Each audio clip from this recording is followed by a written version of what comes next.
Kurt Angle won an Olympic gold medal with a broken freaking neck.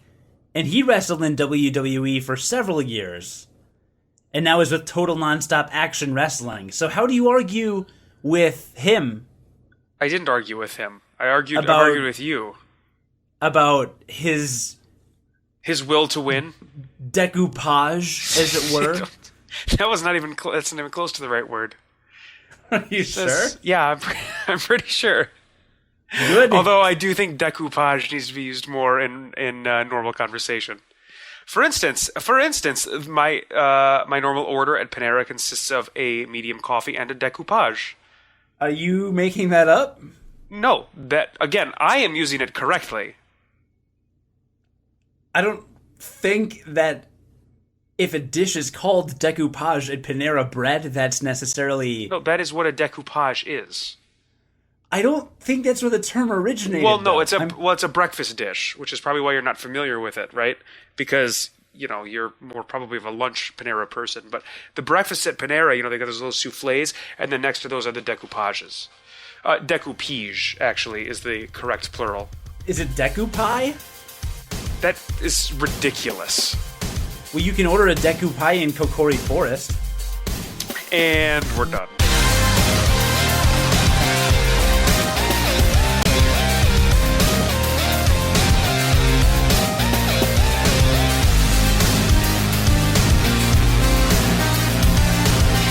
This episode is sponsored by Panera Bread, everybody. Panera. And please sponsor us. And Decoupage. And Decoupage. Decoupage, not to be confused with Zora Pie. Correct. So, listener, by now you obviously know that you are listening to Unqualified, a video game podcast. We're two guys who have no business professionally talking about video games. Instead, have amateur conversations about video games, which ironically are often more genuine than the quote-unquote professional conversation. Exactly. Now you understand exactly what I'm saying. That is one of the very few things that our podcast shares with wrestling. That and the just jacked up dudes, because let's be honest, we are jacked up dudes. Oh my god, that was a flawless segue into what we did this weekend. You jacked up? I did steroids. That's incredible. Yeah, I shot him up with a needle. I'm huge now, dude. I look like Bautista. So I don't know who that is. So you shot up steroids this weekend? No, none of those things happened. There were several needles involved with my weekend, but that's par for the course for me. Hey-yo. So what did you do this weekend? I worked out. I went to the gym on Friday for the first time in nearly 2 months. Was the next day the worst?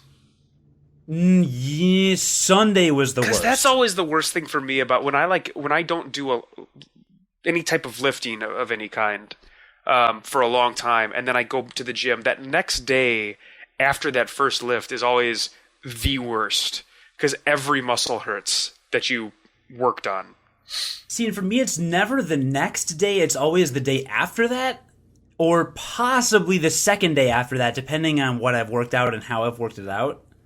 So Saturday was fine. I mean, it was a little sore. I could feel it. And then Sunday I was like pretty sore. And then Monday, parts of me were more sore, parts of me were less, whatever. But it was good. And listener, you may not know this because I haven't been going to the gym since we started doing the podcast again. But back before 2 months ago, when I was going very regularly, really like into getting in shape and stuff like that. I can do chin-ups. Wait, chin-ups or pull-ups? I believe they are the same thing. No. Chin-ups, one is overhand and one is underhand, I believe. I thought one was it doesn't matter. There is a difference. It doesn't make a bit of difference.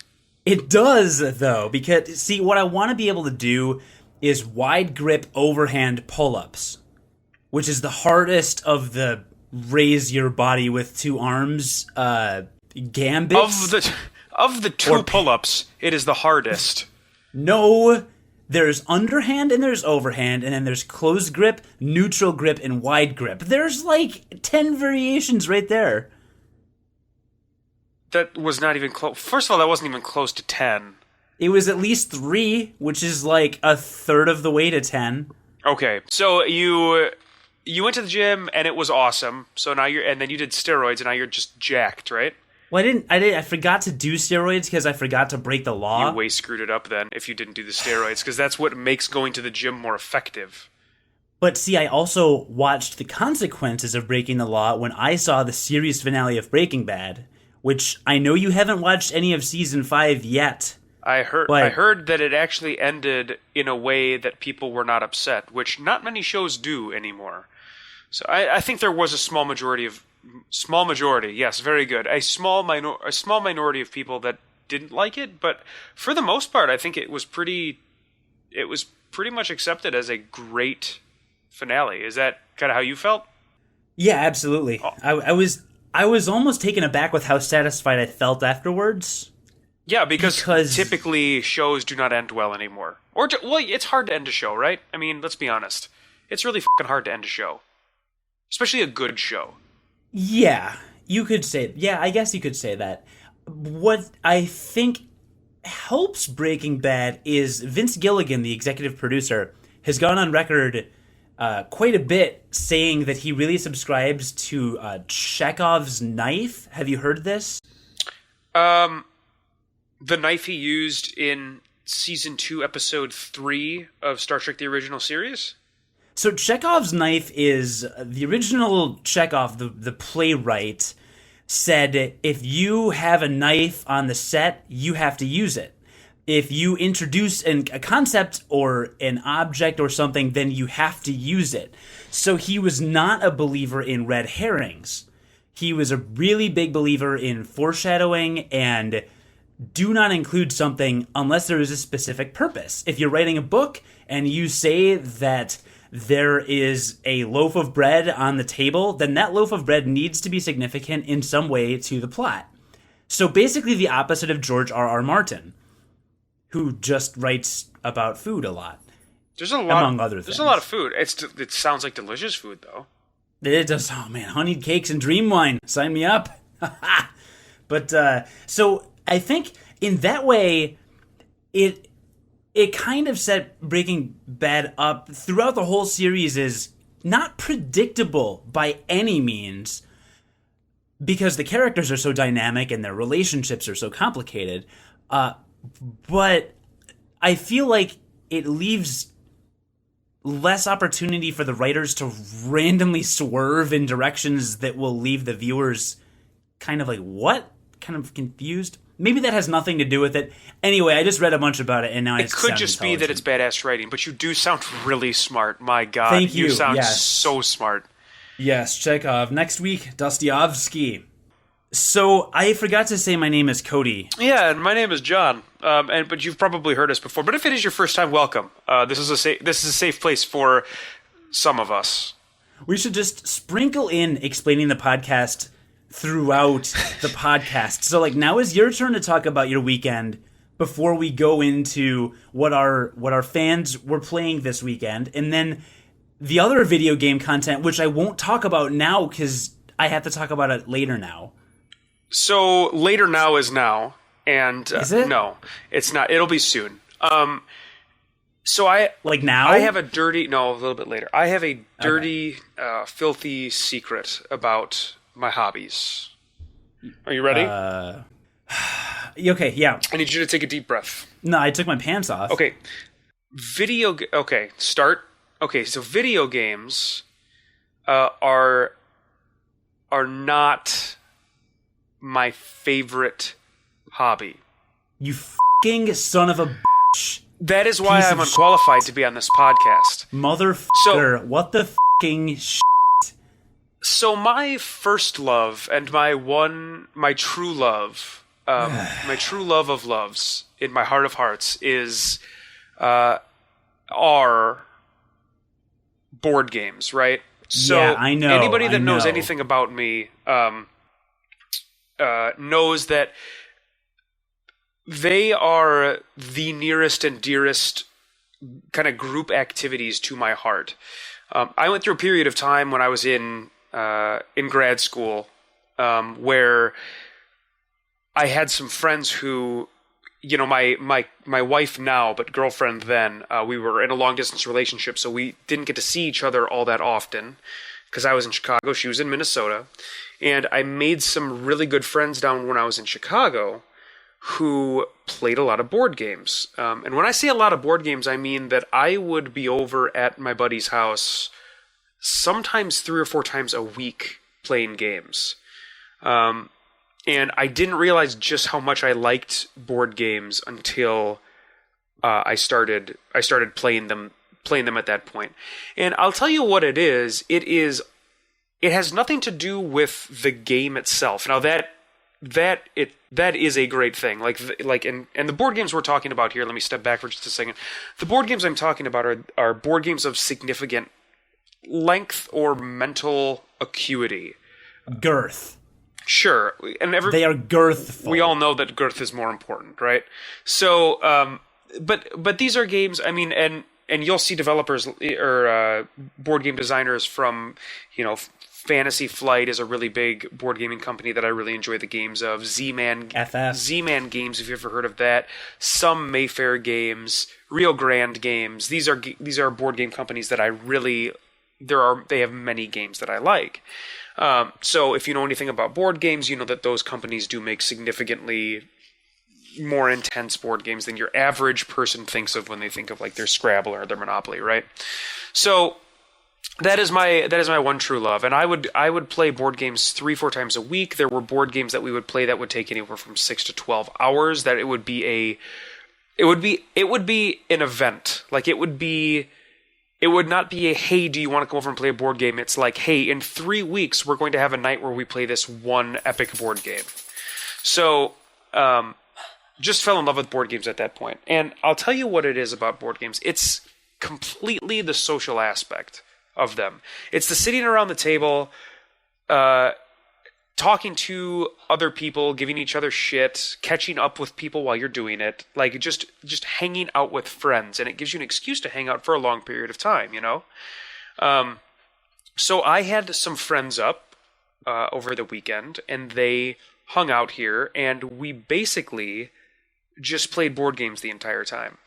And it was very reminiscent of times where we would like get together and play, Smash Brothers, right? Because it was us sitting around for 6 hours playing the same game, but we were not together to play Smash Brothers. That is not why we got together. Right. We got together to be with each other.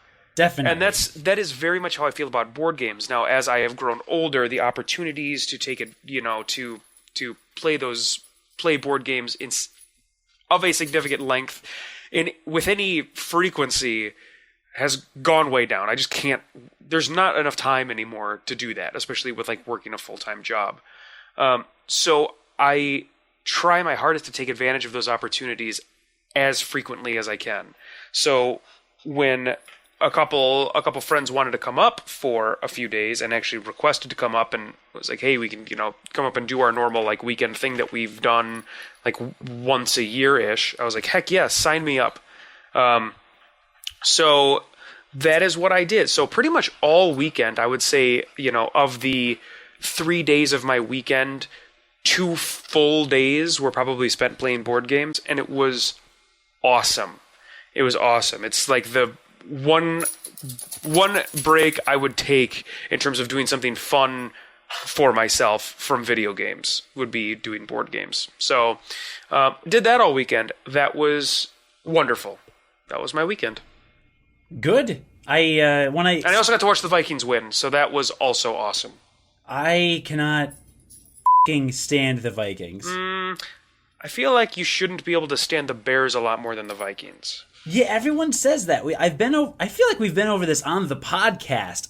I'm a Green Bay Packers fan, and I live in Chicago. Or whatever, sacrilege. No, you got a lot of Green Bay fans there. There are a lot of Green Bay fans in Chicago. There's a Green Bay bar right in Lakeview, a very hip spot, about a half mile to a mile south of Wrigley Field, and it's a Packers bar. And man, damned if you can get. I mean, you're lucky if you can get a table 2 hours before the game. Right, exactly. Sometimes 3. It's so there's a lot of Packers fans down here. And back when Favre defected to the Vikings, it was around that time. I was in college, and I had a friend that was a Vikings fan, and he was just the biggest piece of trash. He was just a jerk all the time, and I couldn't stand him. And then they got Favre, and then they kept beating the Packers. It was not fun. They almost won that year. I know, they did awesome, and it got to a point where I was rooting for Brett Favre, just because I'm like, the guy's really old. It'd be cool to see him get one more Super Bowl ring. And then, we had that tackle on the ice where it looked like that guy literally killed him on the field. I don't know if you remember the last time Favre was ever tackled. I do. Yeah, it was some rookie. What team were they playing? I don't even remember. I don't even remember, but it was some rookie on that team. It was like his first tackle in the NFL, and he bear hugged Favre around the arms, so his arms were at his side. So Favre couldn't even move his arms to brace for impact. And the guy steps a couple steps with him and just half twists and just slams him into the ground. And it was icy. It was like a freezing cold day. And you could see Favre's head just bounce against the ground. I think to this day it is the most violent tackle I have ever seen. And after that, it was funny because, Favre had some gray hairs at that point. He took his helmet off and he looked like he had aged 10 years in that moment. And then he knew it was over. But anyway, because of that whole incident, that whole era, I just can't stand the Vikings. And they've got a rivalry with the Packers too. Why are we talking about football? My God. Football's a game. It's a video game podcast. Madden. So in Madden, when Brett Favre went to... Right. You did get to go on a 45-minute long tangent about board games. Hey, they are a type of game, and they're awesome. They're fucking awesome. No, they're great. No, when I asked you how your weekend was, I am thrilled you instead gave me your life fucking stories. But who am I to stop you? Hey, our listener doesn't know enough about me, and now they know more. Okay? No, our listener knows everything about you. What was your social security number? Listener actually does know a lot about me. So it can be surprising. So yeah, the weekend was great. Yeah, I wanted to seg you into, before we talk about the actual video games, our fans, we have to talk about what they played. By the way, this is episode 42. Yeah, and we have been recording the podcast now with a normalcy, which is awesome. Yeah, over 2 months now of frequency. So there's me peppering in more about the podcast as we go. But one thing I left out before we move on past board games is when I talked about going to the gym, one of my favorite things about going to the gym is when you're sore the next day on a Saturday or Sunday and you lay around playing video games all day, your body's recovering, so you're not totally wasting your time. Yeah, you have to do that, right? You have to. You're too sore to do anything. Exactly. It's great. Video games are required in that case. Yeah, it is. So pay off good returns. And your point about board games are like video games. So let's talk about what our fans played this weekend. My transitions are spot awful. on. No, they're spot on. That was perfect. They're barely even they're not even transitions at this. No, that was terrible. At this point, they're so bad. Really bad. I was at work until 1:30 in the morning Monday night. Who the hell works till 1:30 in the morning? I don't know. So our fan Nora was playing Portal and probably. Oh, oops. Well, now her comment ends with, "But I don't need a shout out," and now I don't know what to do. Oh, you've done it. You've ruined it. Because I don't know what to do now. Well, it's over. It's done. We will move on. So she's playing she said Portal. She's been playing Portal and probably another game. But do I say the other game? So it's because if I don't, then it's a half. Yes. No. Complete this. Complete this. But thought. if we do a half shout out, then we're compromising, right? So do the full shutout. We don't compromise on this show. That's true. She'll be playing Portal and probably Halo. So throwback. That is a way throwback. Both of those games are throwbacks. But they're both good? They are. Well, I haven't played Halo, so I don't know. But Portal was wonderful. Yeah, well, you're too busy playing board games. John is going to play Fallout 3 again and maybe a bit of Dragon Slaying in Skyrim. Oh my god, I loved Fallout 3, which is weird because I could not get into New Vegas. I bought Fallout. I don't care about New Vegas. I bought Fallout 3 on PS3 because it was on sale, or I traded in something and it was there. I haven't opened it yet. Yeah, it's a significant time commitment. So that's what I thought. It is. It is like a Borderlands kind of thing. Well, I mean, you're talking about even more so than that though. It's very open world exploration. Yeah. I don't. But it's really good. Very well done. Like open world, like GTA 5. No, open world like Skyrim. Oh, okay.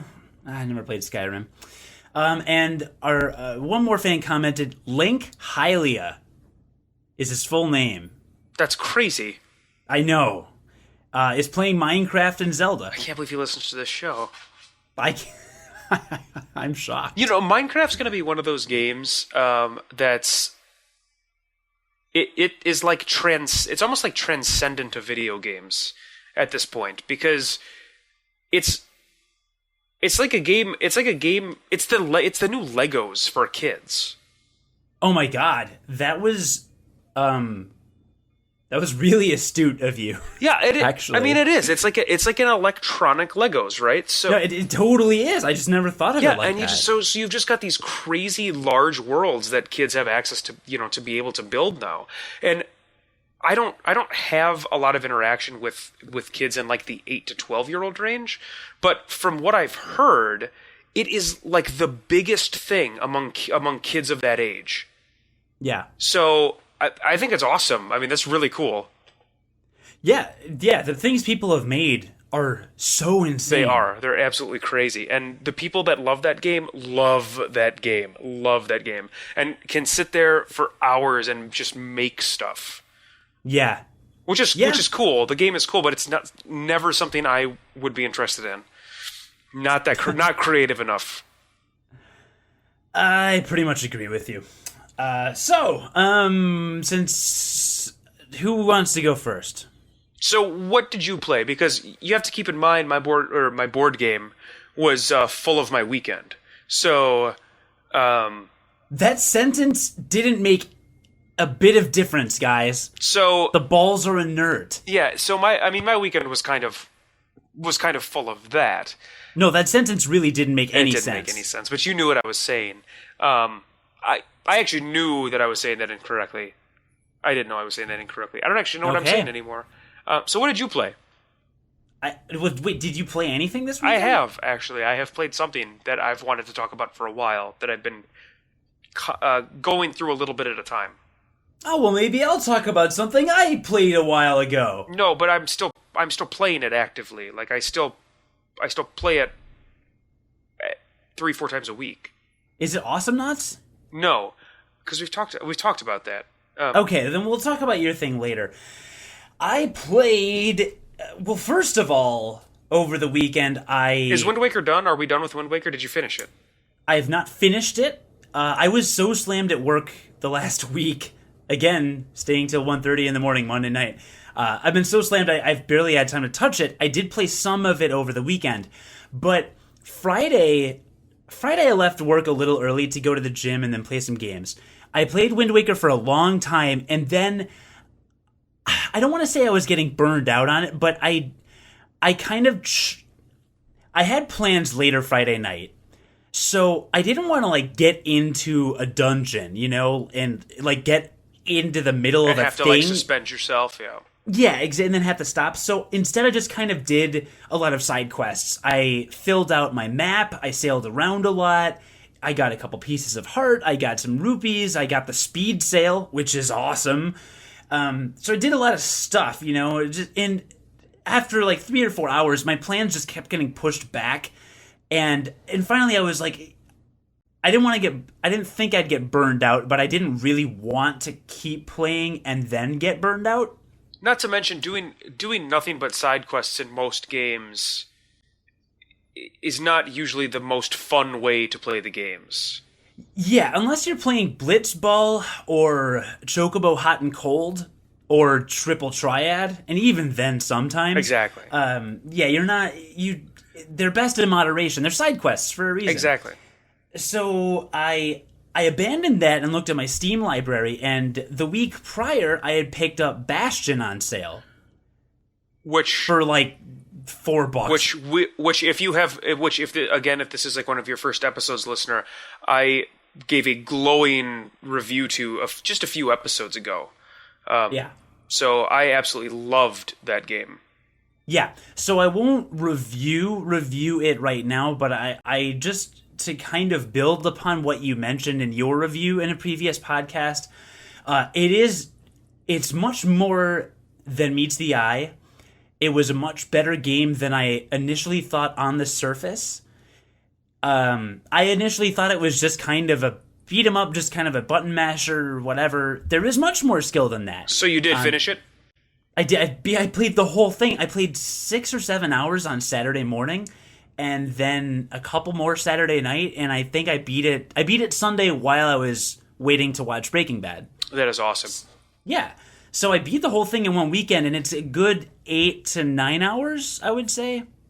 Well, I did everything. I did 100% completion. Wow! So you did the 100% completion with the trial things too? All of the trials. I got first place in all of the trials. Holy crap! Yeah, I did not have the patience for that. But if you did it 9 hours, I'm impressed. Yeah, a couple of them were quite frustrating. So John mentioned this in another podcast. So again, I won't go into a ton of detail, but there's like 12 different weapons in the game, or 4, 8, 9, 10, 11, 12, yeah, about 12 or 13. And for each one, when you open up a new area, you get a new like shooting range or weapon testing range area. And you can go and complete a challenge, like kill 30 enemies with this weapon in 20 seconds, or destroy every piece of debris in this area in 30 seconds, stuff like that. And you get prizes for them, third prize, second prize, and of course first prize is very challenging for some. But I found that if you upgrade the weapons the right way, if you upgrade that weapon, that gives you kind of an edge and helps you kind of cheat a little bit to do those. I think you're supposed to have to upgrade them, to be honest. Some of them definitely. Yeah. There were a couple where I beat it on the first try. Like there were 2 weapons, I don't remember which ones, and I just beat them on the first try. And I was like, really? Sure. Okay. You raised the concern that you thought it was hard to fully appreciate the variety of weapons in the game because, like, let's say you upgrade the first and second weapon you have to make them really strong. Exactly. I found it very easy to fall in love with like a kit of items and then just stick with that kit. Yes, and then you pick up one later and you can spend all your money to upgrade it, but it could be harder. I think probably because I did all of those optional side deals, I didn't have that problem at all. And I actually used every weapon except for the pole. There's like a spear. That one was stupid. But I mained the katana for my melee weapon. The machete? The machete, yes. Okay. There's 3 melee weapons. There's the hammer, the machete, and then some kind of like pole thing. There may be another one, I don't remember. But I ended up using that one more than the hammer, but switched it up a couple times, and I used almost every projectile weapon pretty interchangeably. Sure. So maybe it was just because I did the side quests. But to your points, the narration is fantastic. The art style is really good. Supergiant Games, where is your next game? It's coming. It's called Transistor. I think I actually may have mentioned it. They showed it off at E3, and it has a different art style from Bastion, but it's in the same perspective. Okay. And I don't know anything else about it off the top of my head, but they've announced some stuff about it. But yes, they are coming out with a new game, and when they announced it, when I found out it was them, I was pumped. Yeah. Okay. So yeah, it's coming. It's coming. Well, I love the game, and listener, whether you would like to buy the game or not, listen to the soundtrack. My God. Oh, it's so good. Soundtrack. It's so good. And to be fair, the soundtrack by itself, I'm sure, is awesome, but if you are able to put some of the tracks in context, because the music actually plays a specific role in the game. True. So if you're able to put the music that you hear in context, it actually makes it even better. Yeah, I would agree with that. I think that goes for almost any soundtrack you listen to. But I was a huge fan. Great game. Go ahead and download it if you can. It's when it goes on sale for Steam, you can get it for like so cheap because it's Steam. Oh god! I think on the sale it was $3. I think it was three or not to four, mention, maybe. I think you got it from the Humble Indie Bundle, which was $6 for 8 games or something like that. Oh my god, that's right. I did. I forgot. Yeah, I got it in the Humble Indie Bundle that came with FTL and Limbo. Oh my god! And it's outrageous. By the way, listener, if you are not subscribed to the Humble Indie Bundle's weekly email letter, you need to do that. So go Google, I think it's humblebundle.com. If it's not that, just Google Humble Indie Bundle. Go to the first website you find, and every week they come out with a new bundle where, if you don't know anything about it, you just pay an amount of money that you feel is fair for whatever they have listed, and you get DRM-free versions of each of the games, including a Steam activation code. So if you want to activate it on Steam, you can, but you also have DRM-free versions of the game. A lot of time you'll get the soundtracks to games. And then if you pay over the average from what everybody else has paid, you get usually 2 extra games on top of it. And those 2 extra games are usually really good. So yeah, and over the average is it's almost always under $6. Yeah. For the whole thing. Yeah, and you get to allocate where the money goes. So you can put some money towards developers, some money towards a charity, because it all goes towards Child's Play. So that's kind of cool too. So if you are not subscribed to the Humble Indie Bundle newsletter, highly recommend you do that because you can get some ridiculous deals on games. Yes. And speaking of ridiculous deals, I cannot believe we didn't lead with this. The Steam Machine. Yeah, well, it's not just a Steam machine, right? It's Steam machines. It is a concept. So what? Yeah. So Steam announced a couple of things this past week. They had Valve. I'm sorry. Yes, Valve. Interchangeable to me. Gabe Newell. Right. So Valve announced 3 different things over the course of this past week. They announced the first thing they announced was an operating system, which is, if you've been on Steam at all and you've used big picture mode, it's pretty unsurprising. An operating system, when you think about it in a PC sense, sounds like a big deal, but technically the Xbox's dashboard, their infrastructure, that's an operating system, and the PlayStation 3's interface, that's an operating system. So I think really that's kind of what the Steam operating system is going to be. Now, that being said, they just came out and said it's going to be hackable, moddable, everything. So they are all for people getting in there, messing around with the code, and making it however they want. Because it's going to be Linux-based. So that's interesting. I don't know anything about Linux, do you? No, I don't. I just know that it's open source, so kind of anybody can mess around with it. All right. So that was the first thing that they announced, and I think that was Monday. The second thing they announced on Wednesday was Steam machines, and this is something that's been rumored for a long time. And the only information that really we have so far is that it's going to be a group of devices. So it's not just one device. It's not like Valve is making a machine. It's going to be a group of devices that I'm assuming are going to be contracted out to, Dell and what other companies are there anymore that make PCs? Gateway. And, Magnavox. It's so Sony. There's going to be I think they're going to contract out these Steam machines to these people, and they're going to be able to make them, and they're going to be boxes. They're going to be consoles for your TV, but they're going to run the Steam operating system. But they're going to come in different specifications. So it's not just going to be like a one-size-fits-all computer. It's going to be like a PC. What I'm thinking is that it's going to be like a PC, only it's going to be cheaper. Because otherwise, why wouldn't you just buy a PC, right? And put it in your living room. So there's got to be some sort of incentive for the reason they're doing this, and that's what I think it's going to be. I think it's going to be a little bit cheaper. So anyway, they announced Steam machines, and again, we don't know like anything about them. I expect we'll hear a little bit more about them once they get the specific companies on board that are going to be doing this.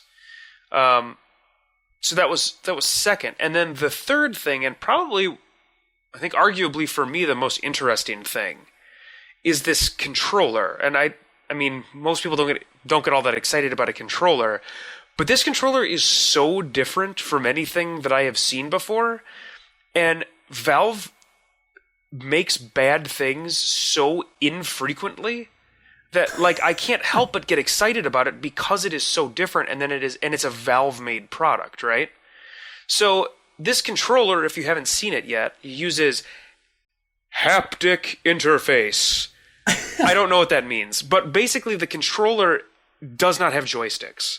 So it looks like a normal controller that you would hold with two hands, only instead of joystick or buttons, or even faceplate buttons, it's just two pads. And from what I understand, and I am by no means an expert in this, I could be completely wrong when I talk about this, but you could say you're unqualified. There's going to be force feedback in these devices. There's not going to be any actual solid anything in them. There's going to be some sort of, I don't know if it's going to be like electrical impulse or if it's going to be just pressure. I have absolutely no idea. But the idea is that like the right pad will be able to simulate buttons by giving you force feedback in a, I don't know, like in a cross. So like the top would be one button, the bottom would be another button, but there wouldn't actually be any buttons there. It would just be feedback that the controller was giving you to give you the illusion that there were buttons there. And I heard Inspector Gadget has actually been hired on and contracted to explain the buttons. So yeah, I mean, it just, and again, it sounds like such like this weird concept, weird pipe dream type thing, but it's Valve making it. It's going to be a Valve product. And like, that's, again, they just don't make bad stuff. And like, they put their name on stuff of significance. Yeah. So, I can't help but be excited about it. Like, what if this turns out to be like the next user interface type thing, you know? And hopefully they'll come out with some sort of proof of concept, to give us an idea of exactly the possibilities of this. And, you know, new stuff is going to come out in the near future where people will talk about it, and it's going to be great. So, yeah, really looking forward to that. But those were like the three big things that Valve announced. I don't know. What do you think? I think the design looks fine. I mean, it certainly is no Nintendo 64 controller. Sure, really the evolution of ergonomics. I still, to this day, maintain that was a fine controller, even though you think it's an abomination. It was kind of an abomination. It worked. I don't know, whatever. You know what they're calling? Do you know what Valve is calling the new controller? No. Half-Life 3. Well done. Half-Life 3 announced. Thank you. Half-Life 3 confirmed. Everybody. Right here on this show, world exclusive. It was confirmed exclusive on this show, on Unqualified Video Game Podcast. We are unqualified to confirm Half-Life 3. I mean, the show's been growing. It only makes sense they'd announce it here. It's true. I'm in with Gabe. What can I say? He's in one of our Google Plus circles. Yeah, that's incredible. I know. Just saying. He drops us emails every once in a while too. Kind of a nice guy. Every once in a while at unqualifiedpodcast@gmail.com. Yeah, that's right. He's a nice guy. So I don't know. I feel like. Are you cautiously optimistic? Like, is this something that you're having a hard time just getting excited about at all, or I'm in my mind when Valve said we're introducing a new way that we're making it so you can buy a box, plug it into your TV, use our controller, and play our video games. Yeah. I don't understand how that wasn't the biggest video game news in the last 5 years. I know it's big, but it's probably because people have been people that are Steam savvy have been doing that already with their PCs. And that I get, but okay, so you and I are Steam savvy, and neither you nor I plan on purchasing a PS4 or an Xbox One in the near future, right? Sure. Because we know almost every good game that comes out on those consoles will be available on Steam for cheaper. Right, and we have PCs attached to our TVs. Yeah. And we have PCs attached to our TVs. So, to us, we're not even really, like... There is a line between console gamers and PC gamers. There is a certain savviness and a certain education and a certain price point that is required to be on the PC gaming side. That's very true. I mean, traditionally, PCs are much more expensive than consoles. The gap has been closing, certainly, over the past few generations. But sure. But yeah, that is correct. So, and it's still there. And this changes that. Like, hopefully. This changes... How can it not, though? I mean... Yeah, like I said, I can't imagine that Valve is going to announce, an $800 Steam box, because you can build a PC for $800 that will play a majority of the games on Steam. Exactly. Toshiba comes out with a $150, $200, $250 box that just has an HDMI output, plug it into your TV, pop on the controller, and buy games for a third, a fourth, a fifth the price you're paying on consoles. Like, with all of the other advantages of Steam, the big sales, like just the user friendliness of it. Yeah, absolutely. If Valve markets this right, if Valve just puts all of their money into marketing and educating the public on the benefits of Steam machines, I think it could put Sony and Microsoft out of the console market. Like, not even exaggerating.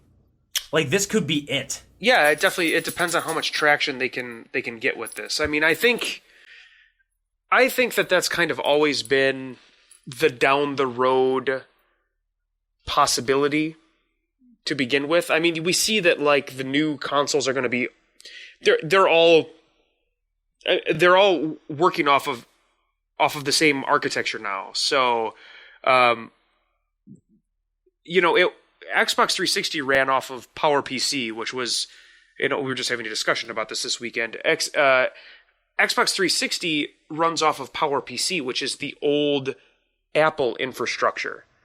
Yes. And PS3 runs off this weird cell processing thing that never gained any kind of steam.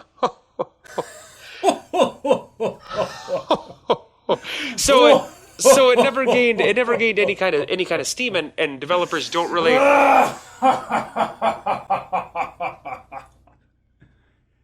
Sorry, what? And developers didn't really want to use it because they couldn't fully realize the potential of that machine without spending like ridiculous amounts of money.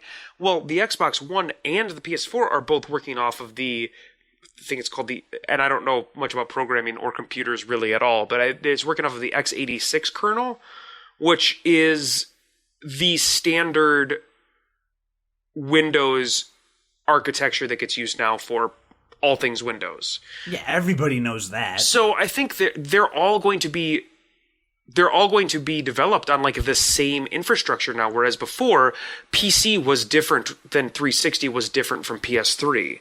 So making everything multi-platform was a little bit trickier than I think it's going to be in this next generation. So that just is going to lower the barrier of entry to get into PC gaming, because before PC gaming has been just such a different thing. Well, now it's all going to be the same infrastructure. So I think we are going to see a lot more games coming out on PC at the same time as they do like the console games, whereas before that was never the case. Yeah, you had to wait. Yeah, and we've been seeing that a lot more with the end of this console generation too, where you'll get games released on all platforms and Steam will be $10 less. Yeah. So, absolutely. Yeah. So a lot of the time it's like, well, why wouldn't I buy it on Steam, right? Yeah, so that's my point of view. My point of view is I heard that and I was like, go home.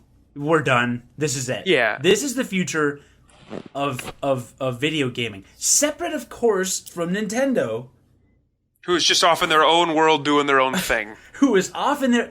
Nintendo is like the John Cena of video games. I think we can all agree on that. Let me explain this. John Cena is the face of the WWE. He's superstar with the biggest push. Okay. There was a time last year when CM Punk was the WWE champion for over 400 days. Everybody knows this. I don't even know why you're going over this again. I know, everybody knows this. CM Punk was the champion, and in professional wrestling and all of the storylines, it's about getting the titles and getting the championships and you know, working your way up the ladder and becoming the number one contender, and the competition and the ultimate prize is the WWE Championship. And John Cena had been champion a zillion times. They took him and they kind of put him over in a corner and they said, we're going to have storylines with John Cena. He's not going to go after the belt because CM Punk has it. He's doing a great job. He's drawing ratings. People love him. We're just going to put John Cena over here. We're going to put him in isolated storylines. Maybe somebody runs and attacks him. And his whole thing is just me versus you. And they're kind of in their own little bubble within the WWE storyline to where everything else kind of interconnects and people have matches with each other and things like that and everything is kind of woven in. And then over on the side, here's John Cena with his whoever he's fighting that week and whoever he's feuding with, and that's his thing. And his stupid jorts. Yeah, his stupid jorts and Fruity Pebbles t-shirts. I feel like that's the video game industry. I feel like everyone is talking about Microsoft versus Sony. Nintendo is not a part of that conversation. They aren't. They're not. No one cares. Like, people love Nintendo. There's a lot of Nintendo fans. But none of these Microsoft versus Sony people, none of them want a triple threat match. They want a one-on-one Hell in a Cell match. Between Microsoft and Sony. I don't actually know anything that you just said. Okay, well, all I'm saying is they're in their thing, and there's also the hardcore PC gamers versus the hardcore console gamers, and they're going at each other. But Nintendo's never a part of that conversation. But keep in mind, John Cena, number one draw for WWE, makes him the most money. He's like a $30 million brand, I think, is what their sales rep told me when they visited a couple weeks ago. Talked to a sales rep. He's like a 30 or 40 or more $1 million brand. He's a very, very big brand. He's the most popular guy, but he's just overdoing his own thing. They didn't need to give him the title. They didn't need to have him feuding and being number one contender and doing all this stuff. He just did his own thing. They put him in his own little isolated pocket, and he just did it. And that's kind of Nintendo. Nintendo has not been... Of course, their sales have not been astronomical lately, but at the same time, they've still got an insanely dedicated fan base who is like ravenous. And once they put out a Smash Brothers game or a Metroid game or a new Zelda game, people are going to fly to the Wii U. Like, they're just going to fly off the shelves. And I just feel like Nintendo's fine overdoing their own little thing. I feel like this whole Steambox deal is just walking right into the middle of the Sony-Microsoft fight and being like, hey, we're here, now what? Bitch. Yeah, and as soon as more details come out, I think I'll be a little more ready to agree with you. Again, talking about this barrier of entry to PC gaming, they're just going to have to do a really good job of explaining to people that, hey, it's not going to be as difficult as it used to be. Like, you really will just be able to buy this thing and plug it into your TV and then have access to Steam. Right. And there are some really smart things that I can 95% guarantee you Valve will do. For instance, I think you will buy a Steam box and you will get unlock codes for Left 4 Dead 2, Half-Life 2. Like, that'll just come standard. But you'll have to go on to Steam. By the way, you can call me, Valve, because I can be one of your consultants here. Because they're already giving these games away for free, pretty much. But you'll be able to go. But the thing is they're not on the system. Like, you're going to have to connect the system to the internet and make a Steam ID to download them, and that will get you into the infrastructure, right? Yeah. But you'll get these great games because they're great games. You'll get these great games for free, but that'll like introduce you. Hey, this is what our catalog page is going to look like, and you're going to be able to see like the sales page and buy stuff this way, you know. So I think that their head is like in the game, like they know what the hell they're doing, and I expect a lot from them. I expect to see them. They're going to be big time in the next few years. I have very high expectations. Very high. So on this week's episode, we'll talk about what we did this weekend and then what our fans have been playing. And then I will do a quick little mini Bastion review, and then we'll talk about the Steam machine. And then John will talk about a video game. A video game. So, and actually this is actually... Is it a segue? This is hyper relevant to what's going on right now. Because if you, listener, if you are an Xbox Live Gold member... Oh, God.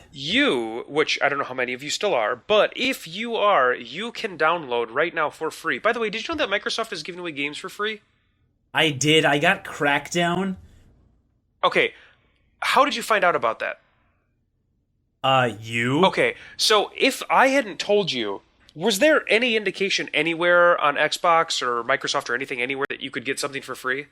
I think I saw an announcement in an email since I get Xbox Live emails. I am a gold subscriber through February, I think, is when it runs out. My point is that they have done absolutely nothing to promote this free game service that they're giving away a free game every month, but they are doing zero to promote it. They're doing virtually nothing. They're doing nothing to let anybody know. So if you don't know this, listener, you have access to a game that I have been playing. Right now, the current free game is called Might and Magic Clash of Heroes. It's a game by Cappy Games, which is this small independent company. They had a big buzz at E3 because they announced a game called Below, which is going to be for the Xbox 360. But we don't know much about it other than it's going to be like a roguelike. Ooh. Yeah, but anyway, it's by a company called Cappy Games, and it's set in the Might and Magic universe. And I know absolutely nothing about the Might and Magic universe. I don't know. Yeah, like what? I don't know any of these factions that there are in this game. I don't know any of the characters. I know nothing. But I had heard really good things about this game. So I downloaded it a long time ago, but I never got into it, never tried it, and I needed a new one-player game to play that I could jump in and out of quickly. I really would like to get to a game like Last of Us, but it just feels like such a commitment. Like I just know I if I want to do it, I need to like sit down and at least play for an hour or two at a time to get through it. And I'm having a hard time finding those big chunks of time, right? That's not important. So I had this game for a while. You can pick it up on Steam for a song, I'm sure. But right now, again, on Xbox 360 Gold, it is free. And it is a match 3 game. What does that mean? It's a match 3 game. Like Bejeweled. Oh. Like you match 3 of things. Only Is that the name of a genre now? Yeah. Are you serious? Yeah. Okay. Only the 3 things that you match are units on a battlefield. Oh. So the game has this story that, I don't know, it feels kind of ludicrous, and it's not I don't know. It doesn't matter. It really doesn't. It really doesn't matter. What matters is that there's 5 different factions, and they each have 7 different unit types, and the units all behave differently. So you've got this big battlefield that's divided into squares, and you can move the bottom of, and they're divided into 6 columns, and you can move the bottom of the column to the bottom of another column. And if you match 3 units in a row, that unit waits a couple turns and then attacks. And depending on the unit, they have some sort of special ability, because every unit is like different. So that is the most base of gameplays. The other thing you can do is you can use the whatever the far right button on the controller is to eliminate a unit, eliminate a single unit on the battlefield. The B button? Well, it could be the B button, it could be circle, it could be anything. The red button? Sure. Okay, it's B. So you can use that to eliminate a single unit, and any units behind it will move up. Well, if you do that and create a 3-chain when you do that, so you get rid of that unit, and then you create a 3-chain from getting rid of that unit when everything moves up, it gives you an extra move. So, again, that's the most base of gameplay mechanics, but that by itself is pretty fun. Just streaming together combos, getting a bunch of extra moves. If you get 3 units in a row horizontally, they make a wall, so they disappear and they turn into a wall that will oftentimes have some sort of special property, and it will like take a bunch of damage before it breaks, and the enemy's units come through your units. And so your units will charge up over a period of turns, and then eventually they will go forward. They'll run into enemy units that they find, and if they hit, they have a certain combat power, and as they hit other enemy units, that will go down. And then as soon as it hits the back line of the enemy forces, it actually damages the main enemy's hit points, right? That's all very technical. The game it's a really solid match 3 concept. The really fun part about the game is that there are these 5 factions, because the factions are super different. So like the first faction you play as are the elves, and they have kind of your standard, they've got like, archers, and they enlist bears as one of their other units, but they're elf-like in their unit types. They're like your stereotypical elves, and like they have, their units have regeneration and that kind of thing. So that's your first unit, and that's really to introduce you to the game. Like they are like the most basic of hero types.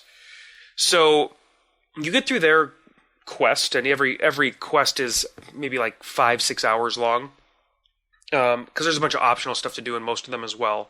And there's 5 different factions. That gives you an idea of how long it'll take you. But then like the second hero that you play as are the humans, and the humans are this, like, their units are just really defensive for the most part. So I didn't have fun at all playing them, but they played totally different than the elves did. Totally different. Like, they were all about like just building up walls and like getting your forces just beefed up and getting the larger units, because again, at its base it's just match 3, but then there are units that there are like heroic units that take up 4 hexes, and you have to put 4 units behind them, and then they will all make this like giant attack. So like the humans were all about getting those big units on the battlefield and matching behind them and just letting them do crazy amounts of damage with single shots to the enemy, right? Yeah. Well, now I'm playing as the undead, and the undead they're all about like swift damage over time, like lifesteal. Their units are, they're weaker, but they tend to do more damage when they attack. And they've just got some really interesting hero units too.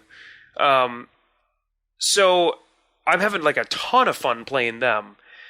And the game is just, it was a total surprise, because it's a match 3 game, and I got it because I had heard good things about it, but it's not like it is a genre of game that I am instantly attracted to. It is not one that I seek out new games in the match 3 genre. But I am way pleasantly surprised by it. It is such a well-made game. I think my only real complaint is that the AI doesn't necessarily, I don't know, it doesn't get like any better. So like once you kind of figure out how to beat it, you kind of can do it on a consistent basis without a lot of challenge. The thing is that you're never really in one faction for too long to where it gets stale, because it takes a while to learn each faction and what they do, and they roll out the units at a relatively slow pace. So like it'll be halfway through the factions like quest, and you'll have finally gotten your last unit. So there's always like more to learn too and practice. And then the units will level up like as a group.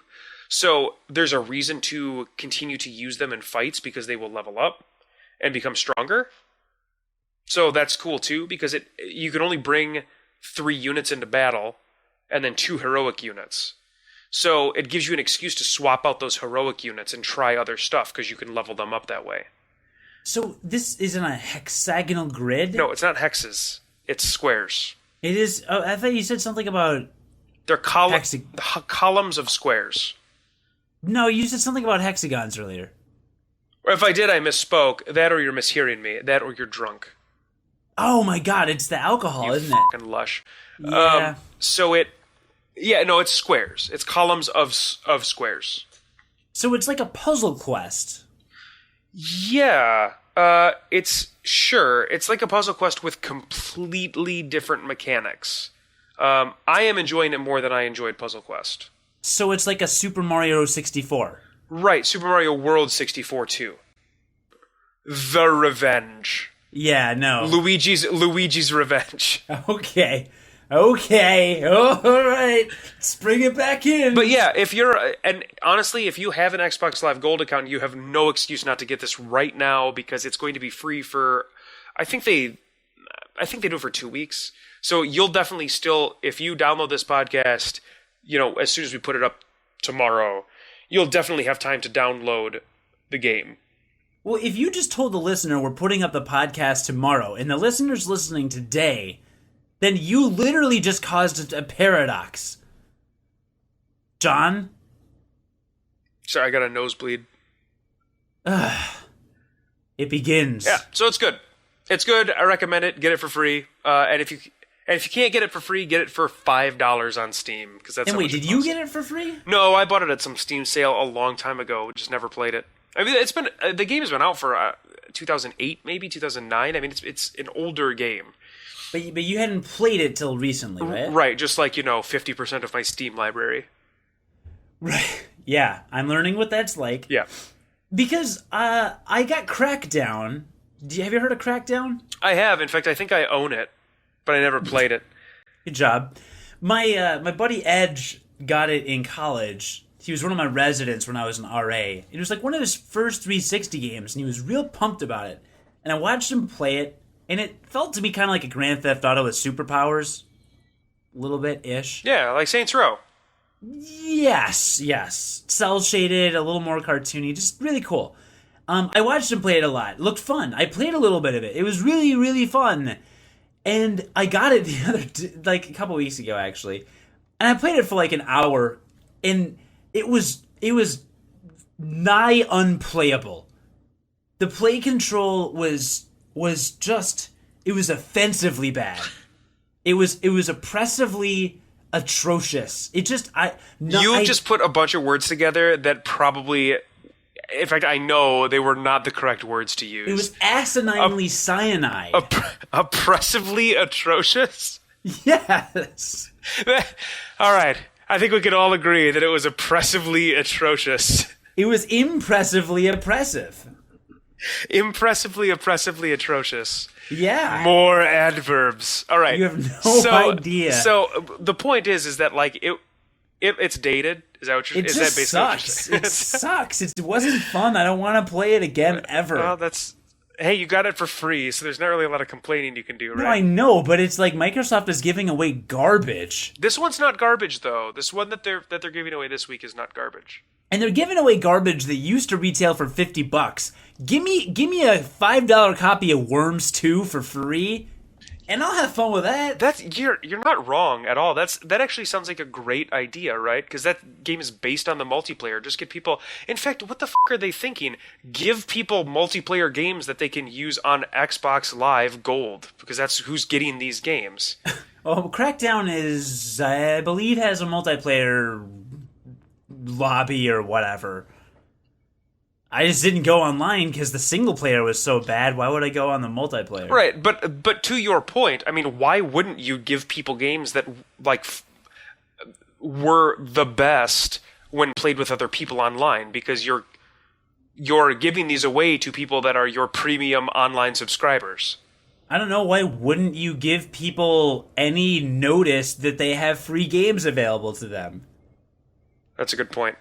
Like I said, I think I saw something mentioned in one email, but like, I usually delete their emails so fast. There's no announcement on Xbox Live. If you go into 360 on the home tile, there's no like, download a free game this week. And that's dumb, because that is absolutely where it should be. It should be your splash screen. Yeah, they're like, we're gonna do what Sony did, only worse. It's kind of exactly what they're doing. It kind of really is. That's kind of upsetting. So yeah, get that, listener. It's really good. All right, cool. What's it called? Heroes of Might and Magic? Might and Magic Clash of Heroes. That's what I said. Might and Magic Clash of Heroes. You said not even close. That's fine. Whatever. It's a good show. So we have yeah, what? It was a good show. What show? The show... Well, the show we did, or doing... It's not a show. Wait, what is it? If you don't see anything. That's not true. That's not the definition. It's a good show. Yeah, so after... There are radio shows. It was a good program. It was a good program. After John reviews Might and Magic Mystical Heroes of Twilight, we will talk about a sweepstakes that has been ongoing for a while now, as well as... Oh, wait, no, that's pretty much the end of the episode, isn't it? Yeah, no, it really is. That's why I said it's been a pretty good program. So we have offered... So here's what happened. I went to... Long story short, if you're new to this podcast, first of all, welcome, and thank you for listening, and we really hope you enjoyed it.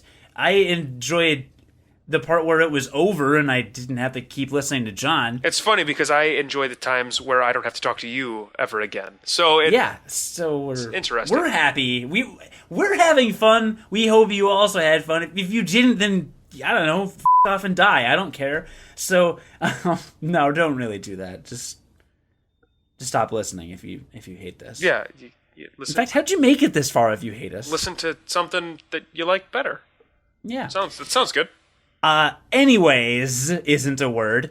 If you're new to this cast of the pod variety, you've missed the fact that I went to E3 over the summer and I got some Plants vs. Zombies 2 swag when I was there, in the form of plantable paper coins. So this is, I guess, what you would consider, in addition to it comes in a Plants vs. Zombies 2, essentially dice bag. We'll call it a dice bag, because there's probably another name for it, but I don't care. You know what a dice bag is, so there you go.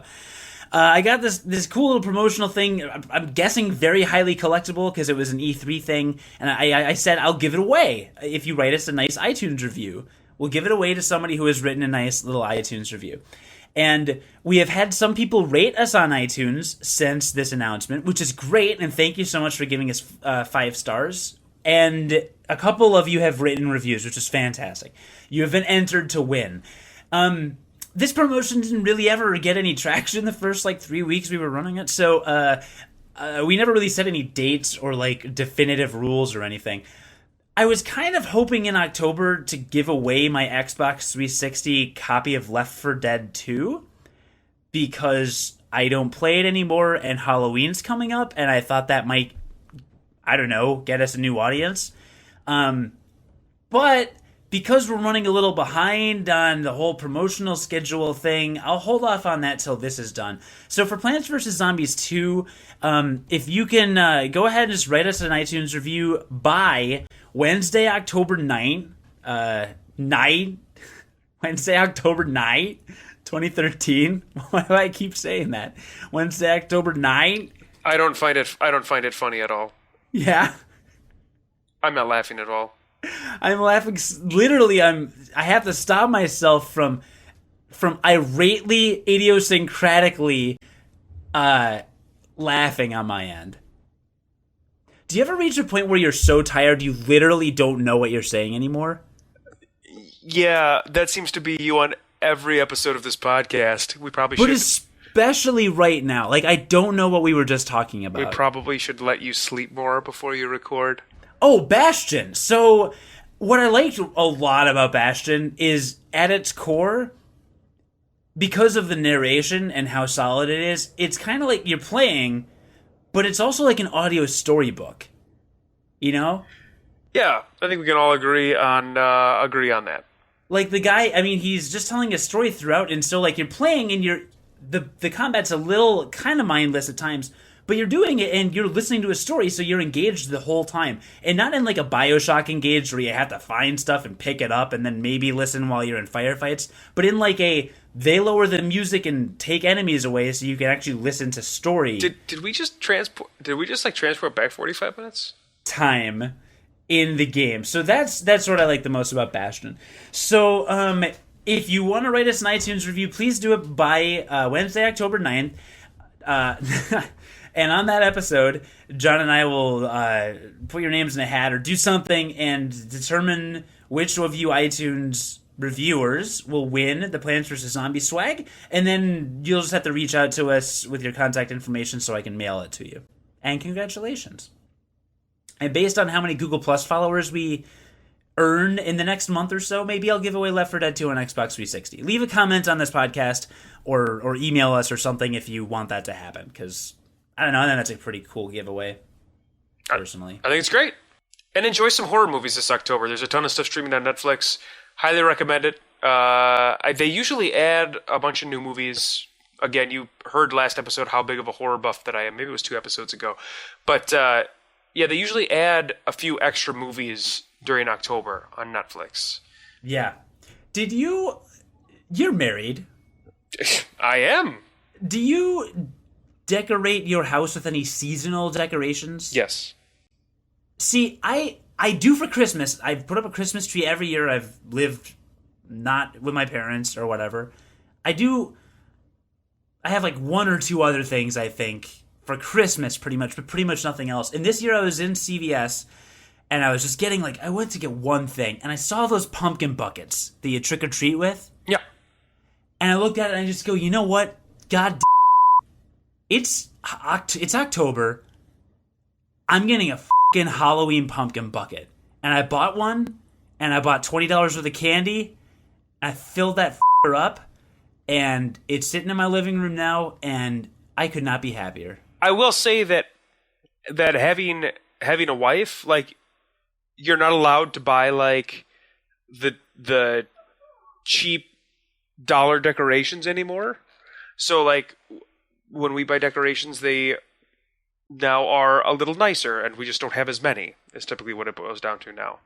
Well, there you go. So, well, mine was $1.25. Thank you. Yeah. So we've got some cool stuff, but we don't have a lot of cool stuff that we put up at the holidays. Yeah, I was just curious because I've never really done much for Halloween before, but this year I was just like, you know what? I'm doing this. Oh, Halloween's the best. The decorations for Halloween are the best.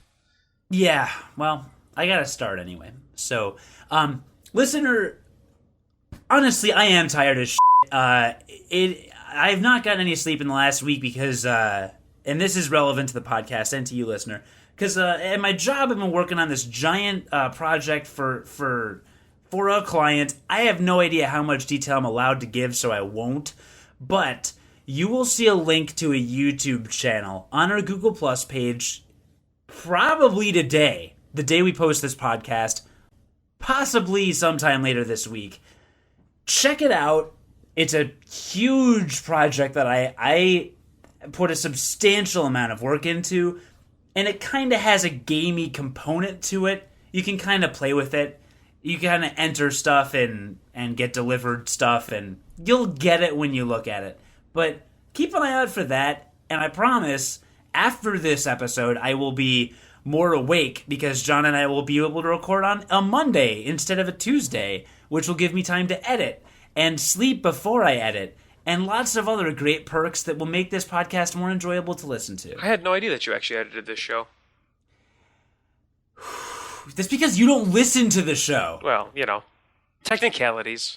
Did you at least listen to the intro last week or the outro? Because those are always funny. I've listened to all of those, yes. Those are always funny.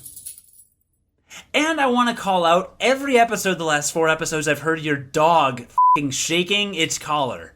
Yeah, dogs do that. Alright, so listener, if you're wondering what that is, no, I can't edit that out. You could if you were better. I could if I were better, but do I look better? Nope.